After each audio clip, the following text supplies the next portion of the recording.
Hi, it's me again, and good old Nadine Dorries, or all mouth and no trousers as I like to call her, has said she's going to take a look at the TV licence fee costs this month to see if there's any changes she can make. Oh, I'm not confident here anymore though. Are you? Are you confident? Let's take a look at this story as always, shall we? BBC licence fee at risk as Nadine Dorries orders review on hated levy in weeks. Now, she's no stranger to being all mouth and no action, is Nadine. But, that sounds nice, doesn't it? Sounds all right. BBC licence fees will be reviewed this month by Culture and Media Secretary Nadine Dorries as the corporation prepares for a reduction in funding from taxpayer money and it's forced to tighten its belt. Well, they've been tightening their belt left, right, and centre. They've saved, what, £1 billion over the last 18 months or something in cuts? 475 staff from BBC News have gone. But they're still not making anything. Over Christmas, a third of the staff on BBC One was repeats, and 3/4 of the staff on BBC Two over Christmas was repeats. Where's it going? Where is the money going? I'm glad she's reviewing it, and I hope she asked that exact blooming question. Where's the money going? The senior minister will be holding talks with directors from the BBC to determine the cost of the licence fee over the next 5 years, which currently stands at £159 a year. So there was a couple of stories about this before Christmas, and they said that it might be frozen for the next couple of years to help us with the cost of living. Isn't that nice of them? Be frozen by a couple of quid, because if it had gone up, it would have gone to what? 162, 163, something like that. A couple of quid they're going to save us, and that's going to help us with our cost of living. Thanks, British government, that will really help. 159 quid would help more though, wouldn't it, if you just cut it completely? It is believed that any price increase will sit below inflation rates, but is still expected to rise prior to the Royal Charter in 2027.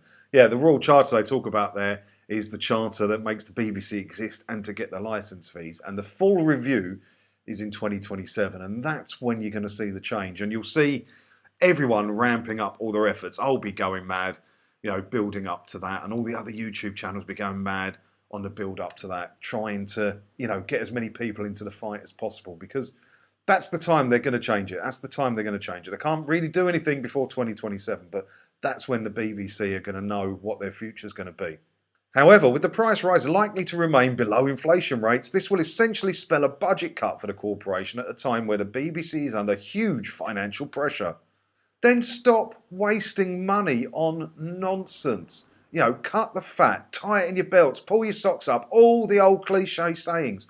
Do it. Stop wasting money. You're wasting money left, right and centre, all over the place. Or you're not putting any money into programming, which is the one thing that's going to help people support you. It doesn't make any sense, does it?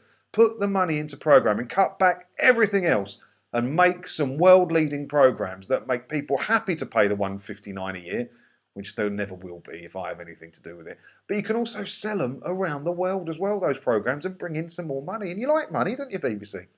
So there was a poll recently sorted out by Defund the BBC, who, we have our ups and downs, me and Defund the BBC, but they actually did something for once, and they sorted out a poll, and this is what happened in that poll. The poll by Savanta Comres for Defund the BBC campaign group found that 2/3 of people would support a nationwide vote on the corporation's funding, while only 13% said they would not support the plan. Sadly though, it doesn't say how many people were polled in this article, so I guess I'll have to go and have a look at that. Because if they polled 10,000 people, that's important information. But if they polled, 50 people on a high street, it's absolutely meaningless, isn't it? So we need the numbers for that, really. But what do you think's going to happen? I mean, Nadine can't scrap it.